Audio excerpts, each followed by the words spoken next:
This is SelfWork, and I'm Dr. Margaret Rutherford. At SelfWork, we'll discuss psychological and emotional issues common in today's world and what to do about them. I'm Dr. Margaret, and SelfWork is a podcast dedicated to you taking just a few minutes today for your own self-work. Hello, and welcome back to SelfWork.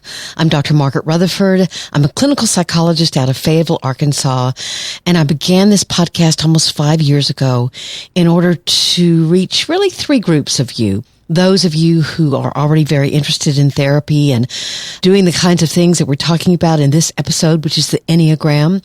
For those of you who've just been diagnosed and you're looking for answers, but also for those of you who are a little bit skeptic and might think, I'd never really darken the door of a therapist. They're kind of strange people, but you're just curious enough or perhaps unhappy enough to listen in. Today, we have a very special guest, Beth McCord. She wants you to know she's a type 9 on the Enneagram, meaning she's a peaceful mediator. She's also a best-selling author, speaker, and coach.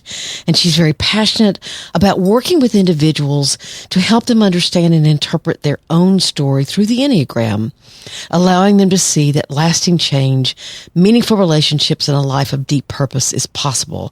She and her husband, Jeff, created Your Enneagram Coach, which I'll have the link to it in the show notes. They both spent years training under the top Enneagram experts, and now Beth is leading the way to simplify some of these deeper truths of the Enneagram. They do include a biblical perspective in their own work. However, Beth and I kept things very ecumenical in this particular interview. Your Enneagram Coach is actually a community designed to be a safe place for individuals to explore their Enneagram. Beth and Jeff have also developed their own Enneagram assessment, and over 2 million people have taken it, with an average of 2,500 people taking it per day. Additionally, there's a podcast called Your Enneagram Coach, the podcast, that helps couples dive deeper into the Enneagram and receives an average of, get this, 15,000 downloads per episode. But before we talk with Beth, I'd love for you to hear more from one of SelfWork's sponsors, Athletic Greens. And as one of my clients asked the other day, do you really drink that green stuff you talk about? And the answer is a definite yes. It's been almost 6 months now, and it's great. So thanks to Athletic Greens once again for sponsoring SelfWork.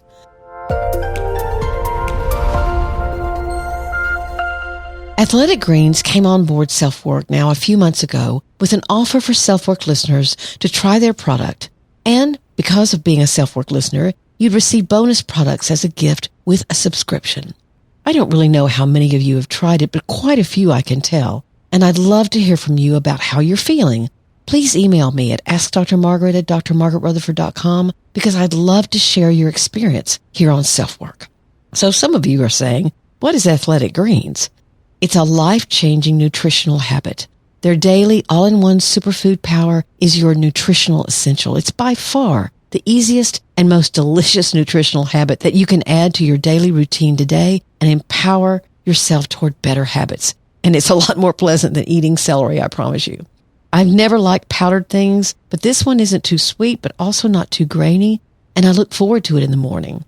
You're actually just getting optimal nutrition on a daily basis, and you don't have to take multiple supplements, just one thing.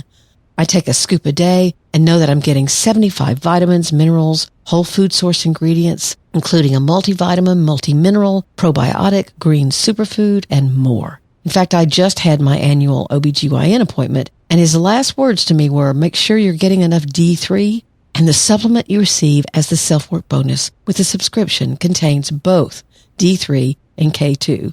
So I smiled and said, I got that.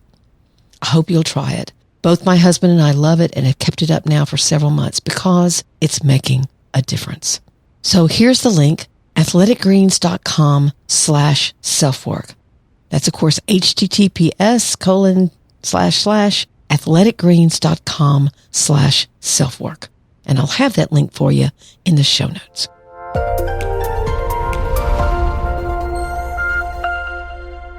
Beth McCord took time out of her schedule at a conference to do this interview. She really fit us in, so I couldn't be more pleased to now introduce her. Here's Beth McCord.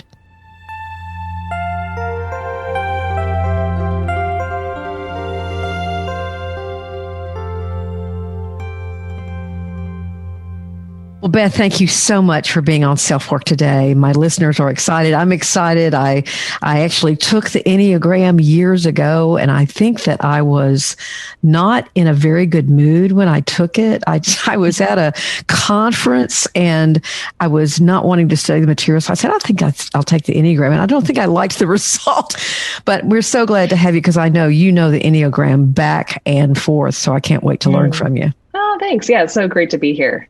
You wrote a book with Jeff. How did you get so interested in the Enneagram? Yeah, so Jeff and I got married at the ripe old age of 20. Whoa. Like literally, Jeff had just turned 20 the month before. And as anyone knows, marriage itself is pretty hard, but let alone you doing it at age 20 where you don't really even know yourself very well, let alone this other person, you can start to hit some turbulence pretty quickly. Sure. We also had both our kids by the age of 25. So, you add that into the mix and, we loved each other. We were best friends, but we just didn't get each other at times. And we caused some friction. And we really desired to know one another and to grow. But there just kept being these roadblocks and frustrations. Well, a lot of that was due to my personality on the Enneagram is the peaceful accommodator, the type 9.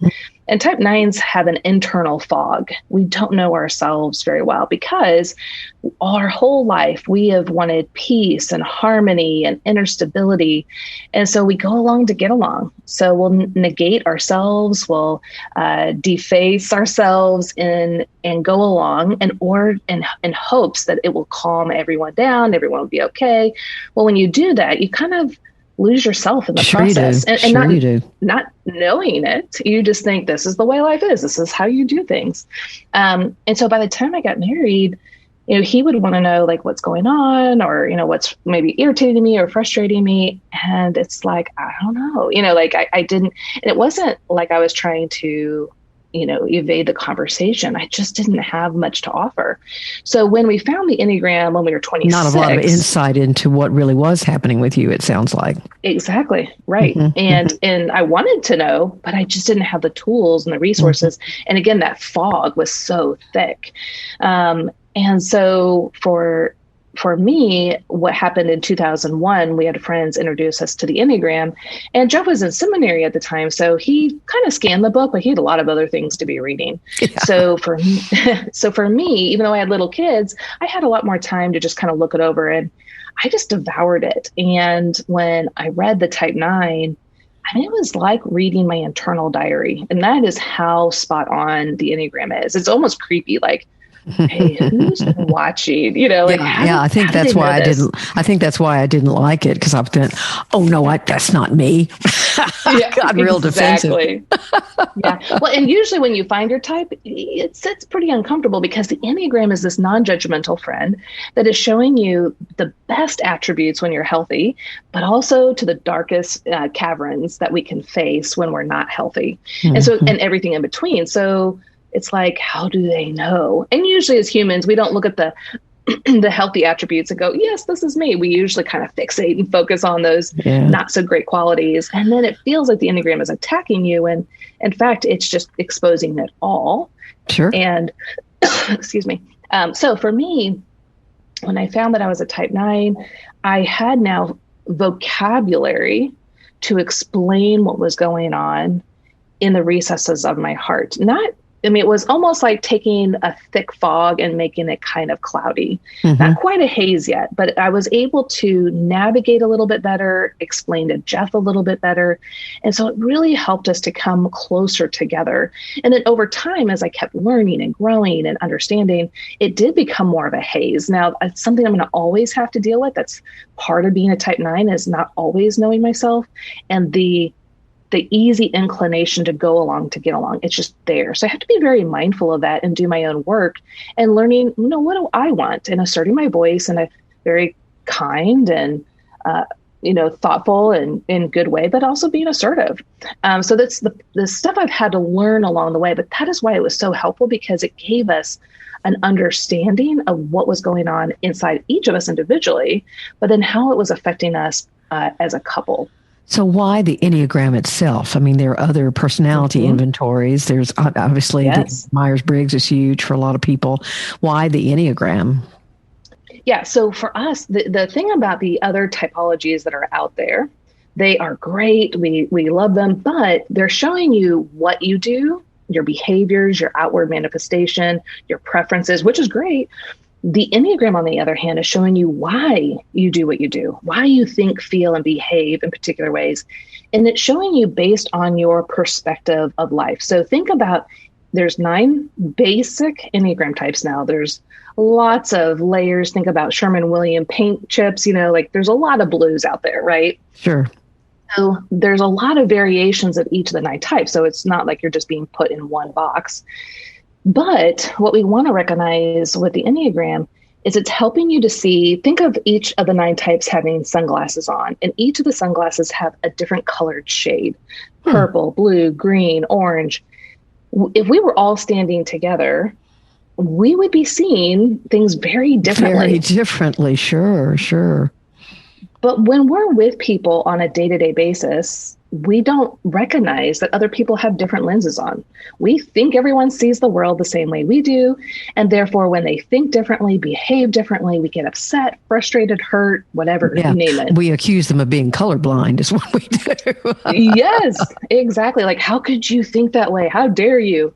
When in actuality, they're seeing it just very differently. So what we want to learn is to not commit a suicide where we assume incorrectly other people's... What a great word. Yeah.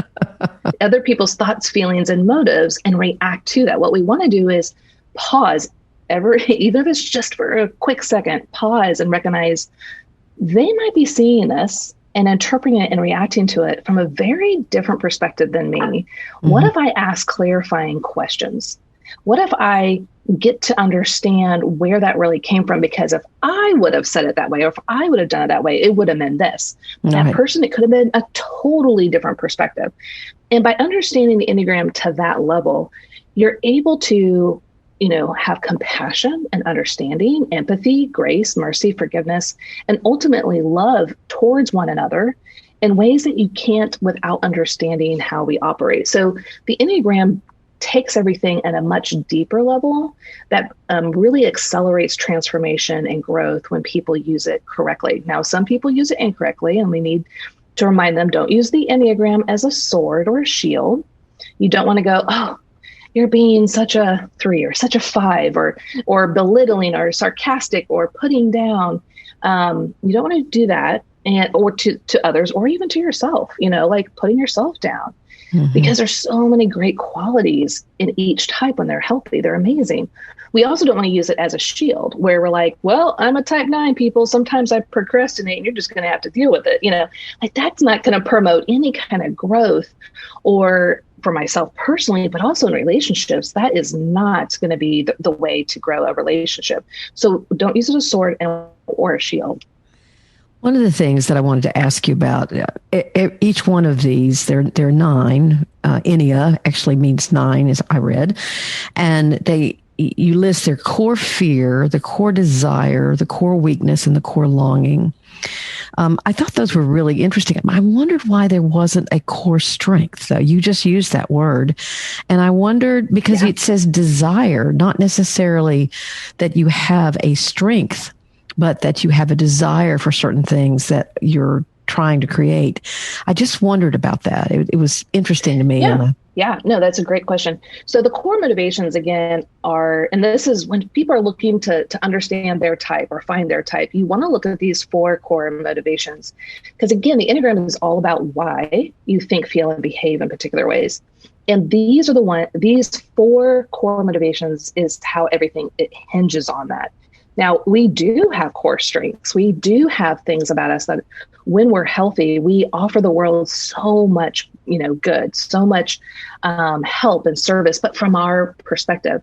But the reason why it's showing this is because this is why we do what we do versus what we do. So usually the strength, like for me as a peaceful accommodator, I am very flexible, easygoing, kind, receptive, non-judgmental. Those are strengths for sure, but that's not why I do something. So I do something. So these 4 core motivations are the core fear. This is what you're running away from or trying to prevent from happening. And then we have a core desire. This is what you're trying to obtain. In the mind, it's almost like, if I finally get this, if I finally obtain, then everything is going to be perfect and fine. So I'm trying so hard to get to this. So you're running from something, you're running towards something. Again, this is the why. But then we have a core weakness. And other teachers call it the passion or the deadly sin. And the core weakness is the Achilles heel, the thorn in your side. This is what keeps tripping you up time and time again. And a lot of times we don't even see it or know it. This is vulnerability then. Yeah, there's another way of saying a lot of vulnerability there. And the core weakness is something we have to be mindful of and be working on constantly, because it's just going to be there. But it doesn't mean we can't grow from it. We can, absolutely. And then there's, like you're saying, there's the strength that comes out of it. And then we have a core longing. This is the message our heart longs to hear. And we're looking for this from people, the world, material things, all these other ways. We're looking for someone to say this to us. But what we need to do is recognize how we can bring that into our life ourselves versus relying on something outside ourselves. Okay. Let me ask you a really basic question, because when I was getting ready for this, I Googled the Enneagram before I Googled you. And so I took what was Google said, hey, this is the most official Enneagram. And so I took it. And then when I took your version, it was different. And I actually I got similar scores and I got different scores. I'll explain in a second. Sure. In the other one I took, I was a 3-wing 2 or a 7-wing 8. In yours, I was an 8 or both of them were. You're too. These things are too similar that we can't tell you which one you are, and yours also had a 7-8 but had nothing. I was very low on the 3, so I don't quite understand. I mean, why are there different versions, for one thing? Yeah, so that's a great question. So like the Myers-Briggs, there's a Myers-Briggs headquarters. And if you want to use Myers-Briggs, you go get trained there. And everyone comes from one hub. The Enneagram is communal. There's a long kind of story behind it, but the man who really brought it to the modern age, taught some students.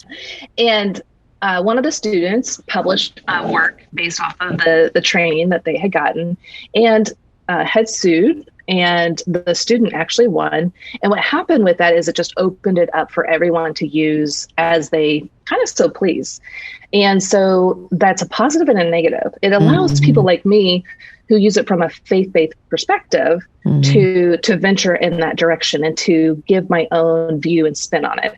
But it's also a detriment because there's not one hub that is kind of making sure everything is tightened up just right. It's a little concerning on a psychological perspective as far as its validity and reliability and all that kind of stuff. Right. And we have lots, and actually that's the next thing that we want to venture in with your Enneagram Coach is we're going to pair up with some really elite universities and start doing some research. They're already doing it, but we have an email list that can really help their data and their analysis. So that's something we really do want to ramp up. The Enneagram was much more communal. It was more small. They kind of wanted to keep it. They didn't want people just to use it, however, which unfortunately that is starting to be how it is. Everyone memes this and that. But it needs to be very serious because we're really getting to the core of why we do what we do. It's very exposing. So you've mentioned the why several times, and I'm also very interested in why. I just wrote a book on destructive perfectionism and depression and how perfectionism can often hide what is a real depression. Anyway, basically, the reason or how I said my book was different was because I talked about not just how do you get rid of perfectionism, but how it was developed in the first place or why it was created in the first place.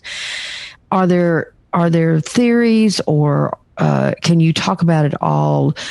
Trauma or childhoods that tend to create these kinds of characterological traits in the Enneagram? Is there research going on about, you say, why you do this, but why is often a developmental issue as well, not just an adult issue. So I'm curious about it.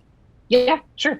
Well, a lot of teachers in the Enneagram, and I would actually say this myself, is we believe that you're born with your personality type. So you're born with that lens on.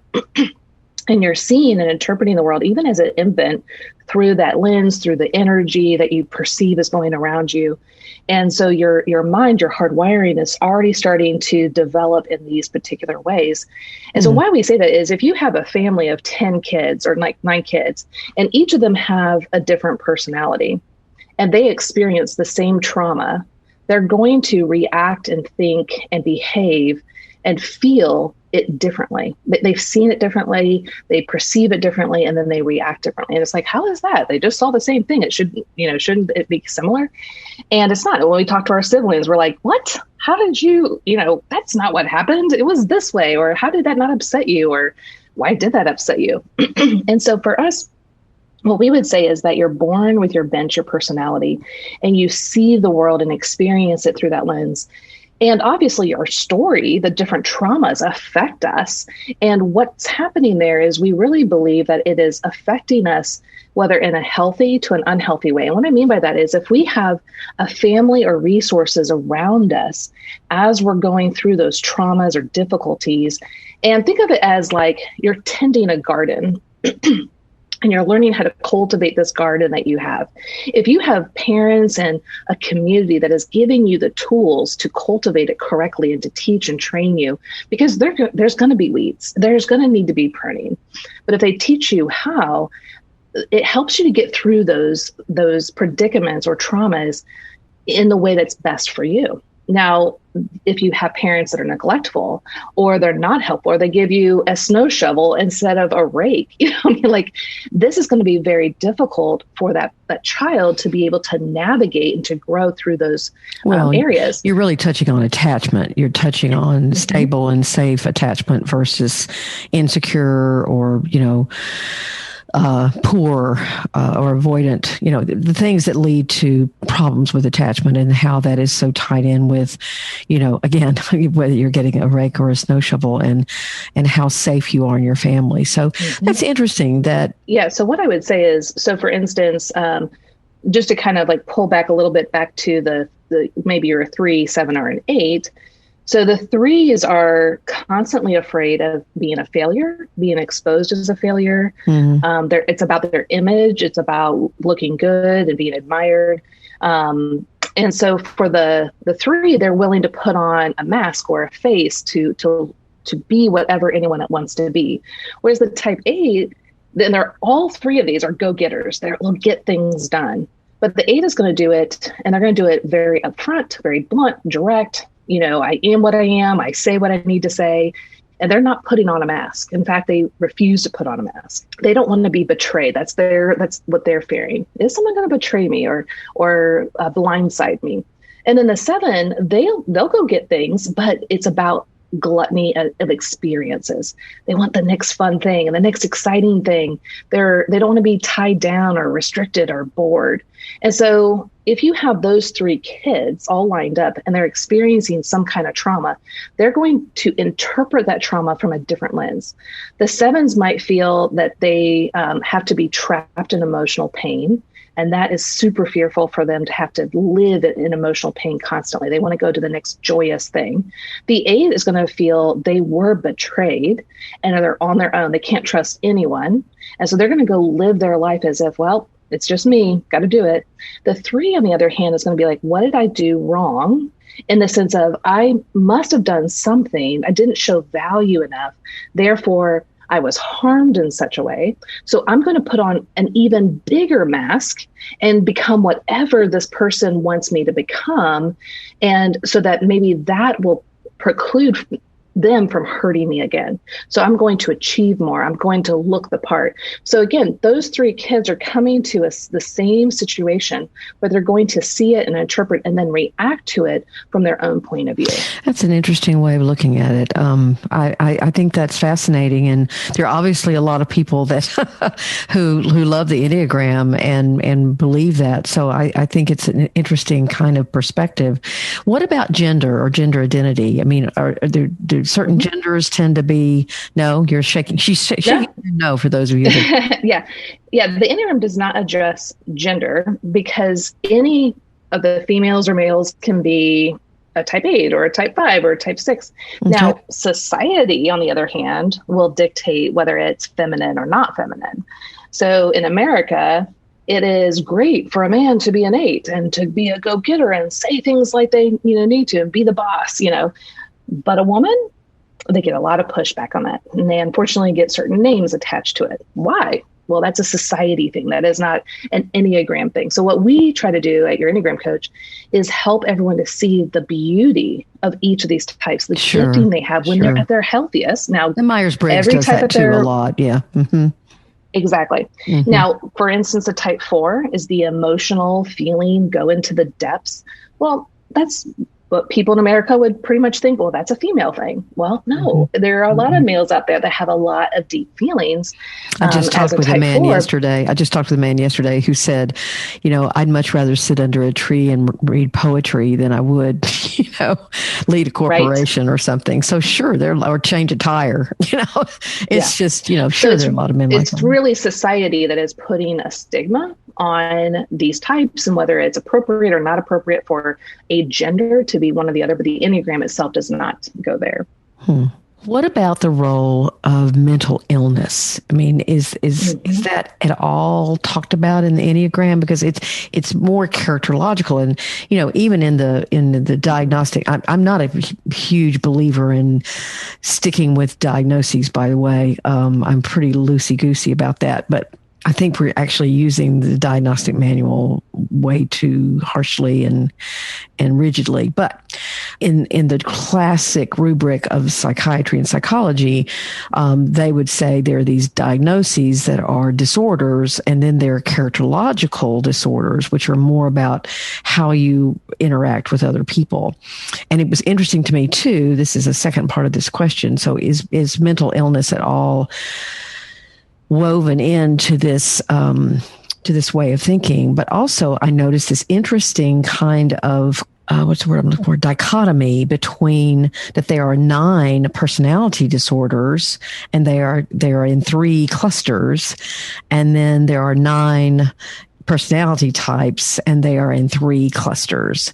And so, in the DSM-5, you have cluster A, which is sort of odd, eccentric people. You have B, they're very emotional or erratic people, dramatic people, and C, it's anxious and fearful. So you have, and I thought, wow, this is instinctive, emotional, and mental. I wonder if there is some kind of just a relationship there, some kind of relationship. And just to say very upfront, I am not a therapist or trained in that area. So I do Enneagram coaching work. So I just want to be very clear and upfront with that. But what I have learned from other Enneagram teachers, they will kind of show at your healthiest, this is what that personality is going to look like. And then there's 9 different levels of digression. And when you get down to that very bottom level, they will point out different personality traits or disorders that personality tends to fall into. Mental illnesses or psychological disorders or characterological disorders? Do they just kind of stay away from the whole topic of mental illness? I'm sure there's some that are getting into that, but I haven't studied it. So I don't want to really paint the picture. But what I will say is no matter what personality you have, I think the types can lean into certain go down a path that's very similar in whether it's personality disorder or mental illness. But I don't know exactly how that all correlates because I haven't really studied there. So, but I think it's a fascinating question. Yeah, it's kind of interesting to think about, isn't it? I would love to see those digressions. I like that word too. We all digress from time to time. That's for sure. Sure. So I want to get to how to use this in your relationship because I think that's obviously your specialty. But you also said that what are the misconceptions about it? Is it that somebody was thinking they wanted to take it or ask their partner to take it? And, I really believe, and I think one of the cool things about Enneagram or any of those things that you are using to help people understand how they like to be, someone likes to be approached or how someone, I think the strengths thing you mentioned, what's the strengths? What is that called again? The strength finders? Yeah. Is that what you were talking about? A lot of people in corporations that I've worked with have taken those, and they even have little stands on their desks about how they like to be, approached and what their strengths are. I think it's interesting because it gives people a common language. And when we have a common language, we tend to communicate better. That everybody understands what the words mean, and then so you use them well. But what are the misconceptions about either using the Enneagram or the Enneagram itself? Yeah, I think a lot of people might think, I'm going to find out all about myself, and all I got to do is apply a few rules and principles, and then poof, like I'm never going to struggle again, or a relationship's going to be perfect. And as much as I would love for that to be true, we do live in a fallen world. Like there are weaknesses and frailties, but the great thing is the Enneagram shows not only can we grow and transform and kind of pave a path for us and what that looks like, it can accelerate because it brings so much clarity, so much understanding. What might take us years to do on our own, it's just a shortcut. But we want to be careful in how we use it. So for instance, I talk about the Enneagram being like an internal GPS. So your main type, because we use all 9 types to varying degrees. That's why it can be a little confusing when people are like, well, which one's my main one? Because they're like, but I do a little of this and a little of that. We want to find the one that is the one that reigns supreme, the core motivations that really get you going inside. But so think of your main type as that current location on the GPS that you have in your car.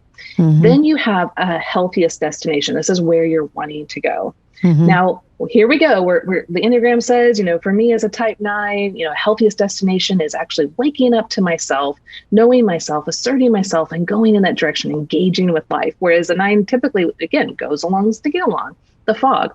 So I'm like, okay, well, here's that.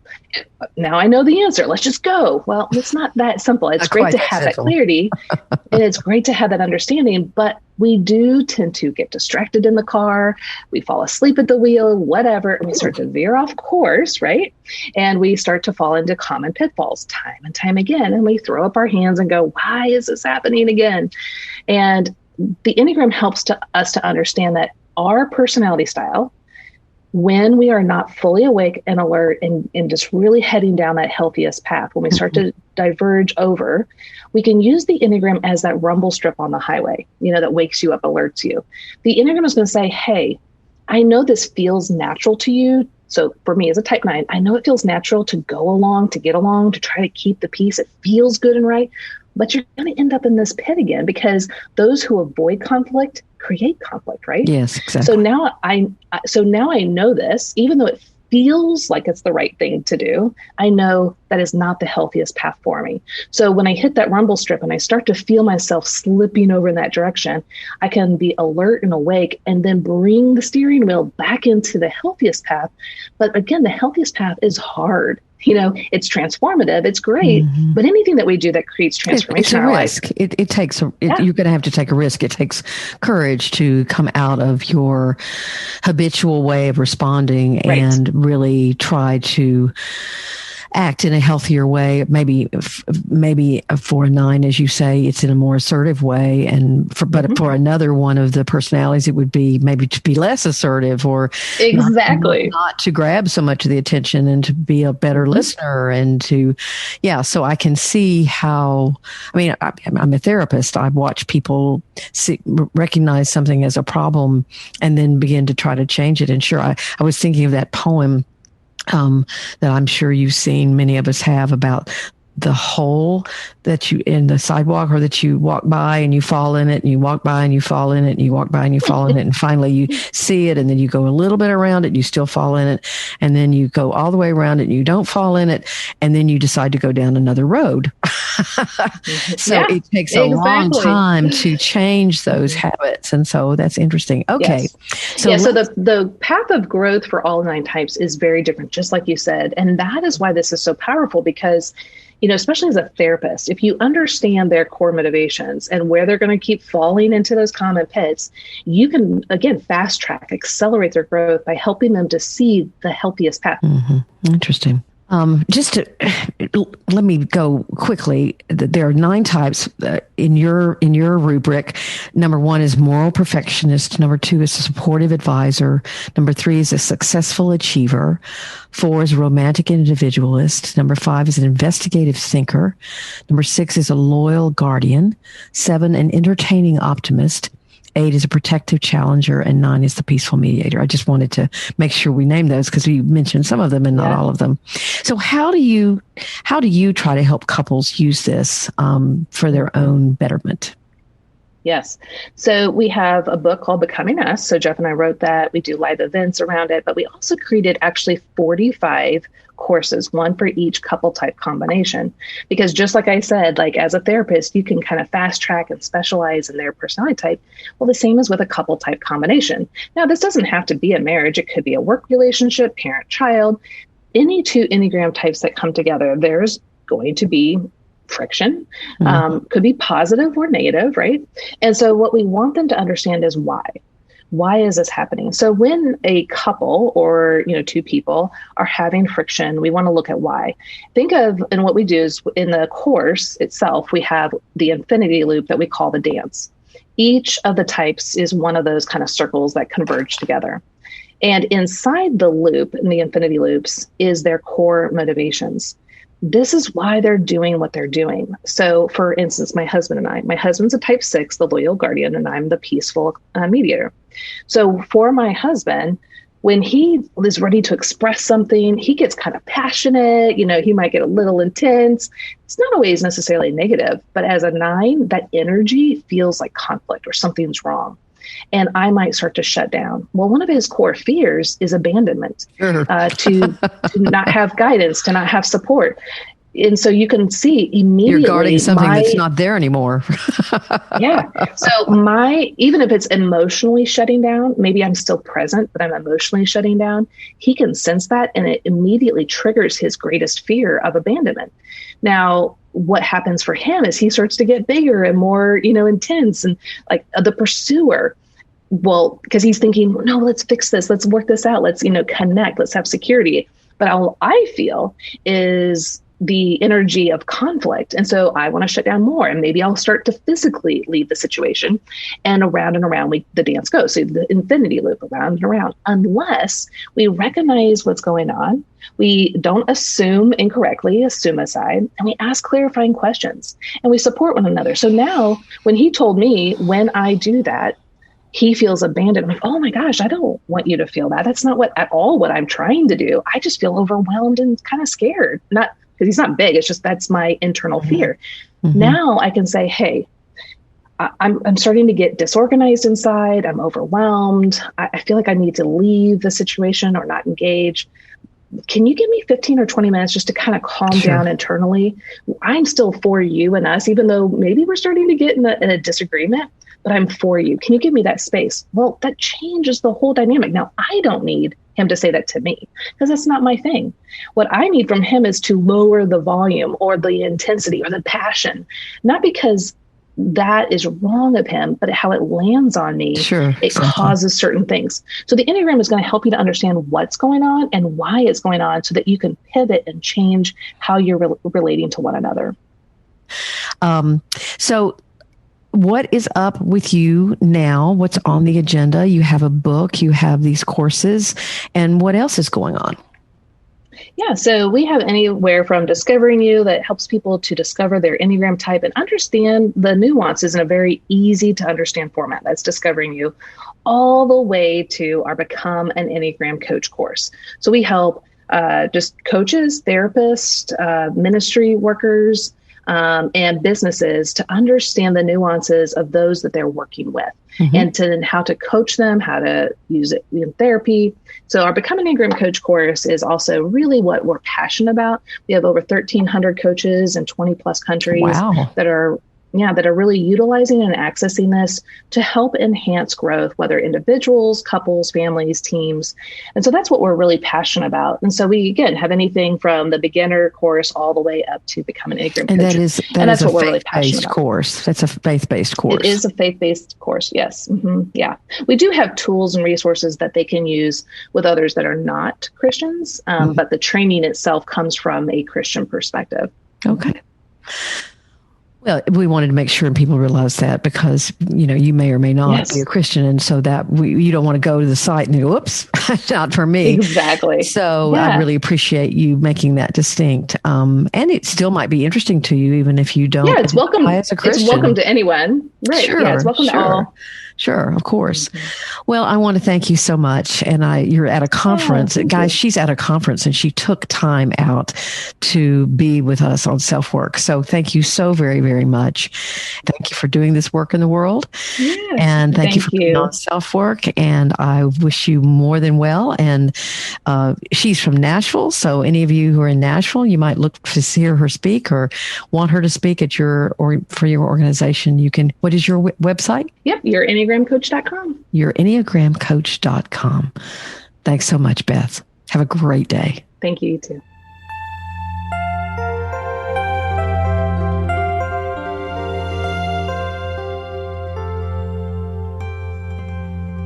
I want to thank Beth so much for being on. Again, the website that she and her husband Jeff created is called Your Enneagram Coach. Then they also have Your Enneagram Coach, the podcast, which I'll have links to in the show notes. And I know they'd love to have you there. Again, remember, there is a Christian perspective there, although we kept this conversation very ecumenical. Hope you enjoyed it. Thank you so much for being a listener to SelfWork. Thanks for the ratings and reviews you've left. I won't read them today because this was a little bit longer episode, but I'll read them next time because some of them are really very, very special. And of course, my book, Perfectly Hidden Depression, is on sale at Amazon, Barnes & Noble, and actually at your bookstore if you want to give them some business. I bet they'd appreciate it. And it's actually a workbook with over 60 exercises to follow if you struggle with really accessing and connecting with emotional pain from your past. It could really help you, whether you consider yourself a perfectionist or not. My website is drmargaretrutherford.com. You can email me at askdrmargaret@drmargaretrutherford.com, or you can leave a SpeakPipe message on my website or here in the show notes. Take very good care, and thank you again for being here. Thanks to Beth McCord. I'm Dr. Margaret, and this has been SelfWork.